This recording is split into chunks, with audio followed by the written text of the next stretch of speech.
MichaelARoberto, Know What You Don't Know, How Great Leaders Prevent Problems Before They Happen.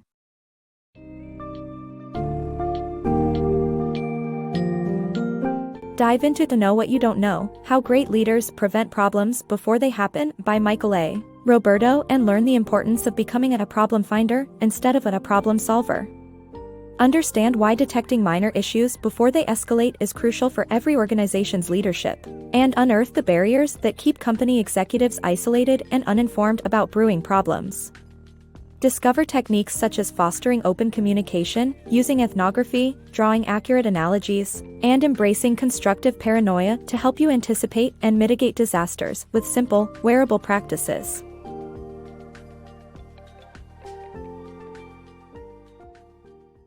Becoming a problem finder.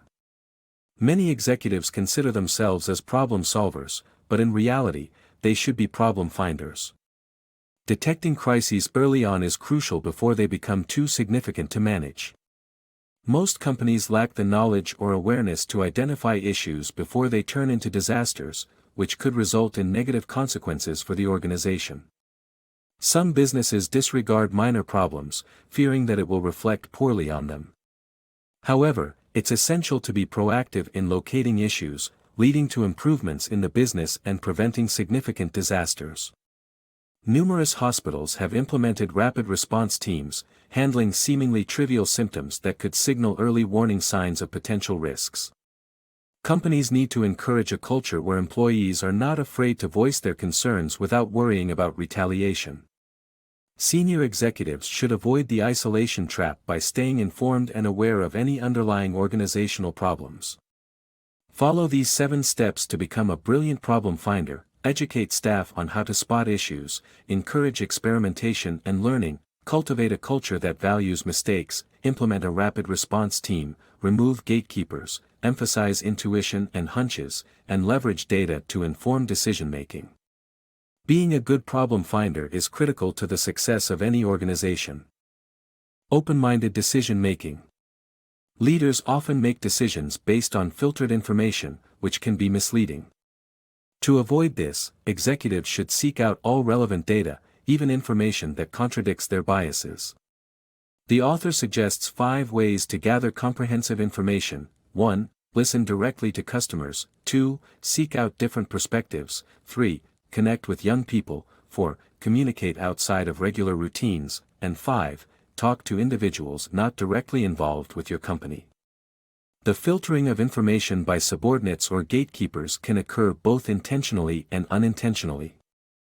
Leaders who become too disconnected from their core constituents and the realities of their company can lose vital information.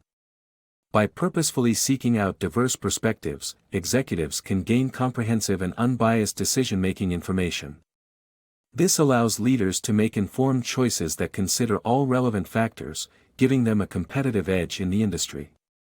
The author emphasizes the importance of remaining open to hearing all pertinent data, including information that may not conform to the prevailing corporate mindset. By doing so, executives can make sound decisions that better serve their company. Leveraging ethnography for business success. Ethnography is a powerful tool for understanding customers, subordinates, and employees in their natural settings. By directly observing behavior, businesses can identify areas for improvement and opportunities for innovation. Ethnographic research provides more accurate insights than focus groups or surveys, as people's actions often speak louder than their words. Leaders hoping to prevent failures should remain open-minded, view situations from different angles, avoid leading questions, and stay attuned to their biases. Businesses such as Procter & Gamble and Kimberly-Clark have successfully utilized ethnography to improve their products and enhance customer experiences. Deciphering patterns. The human mind has an innate talent of searching for patterns to derive meaning from different events. However, the ability to deduce logical analogies from them is essential for an accurate understanding. Erroneous conclusions can lead to adverse outcomes, as happened during the 1976 swine flu outbreak. To sharpen inferences, one must ask critical questions and test hypotheses regularly.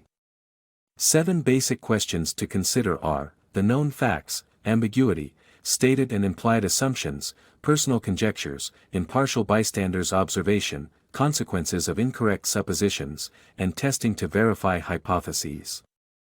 This approach trains the mind to decipher patterns and assess situations more accurately. Improving intelligence sharing.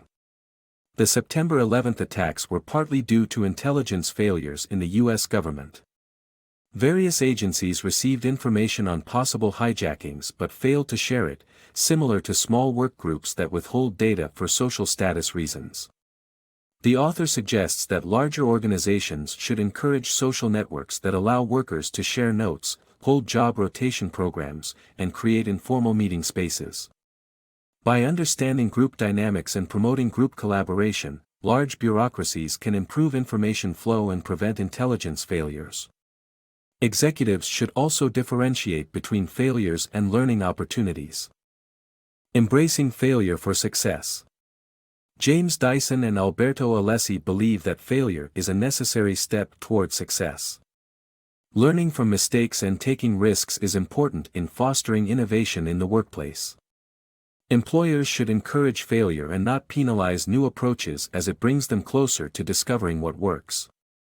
IDEO, a well-known industrial design firm, encourages employees to fail early and often to succeed sooner. It is important for organizations to signal a certain degree of failure tolerance to assess what is acceptable and focus on the lessons learned. By examining staff members' actions and decisions, before, during, and after the failure, workers can quickly and inexpensively improve and learn. Embracing failure is key to keeping a company vibrant and encourages risk-taking. As Winston Churchill said, "Courage is what it takes to stand up and speak, courage is also what it takes to sit down and listen." Efficient handoffs. Clear communication is essential for group handoffs. Effective steps involve face-to-face communication, written information, coordination meetings, and inclusive briefings.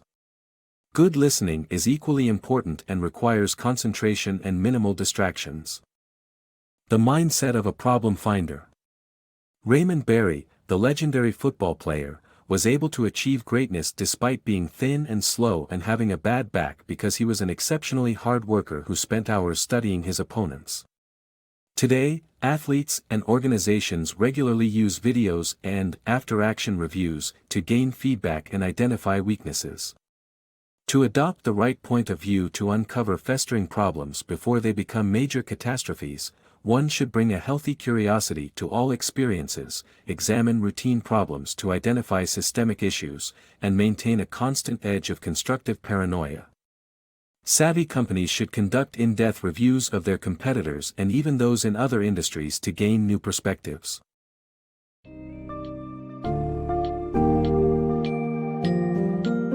In conclusion, the key to preventing problems before they turn into disasters lies in being a proactive problem finder.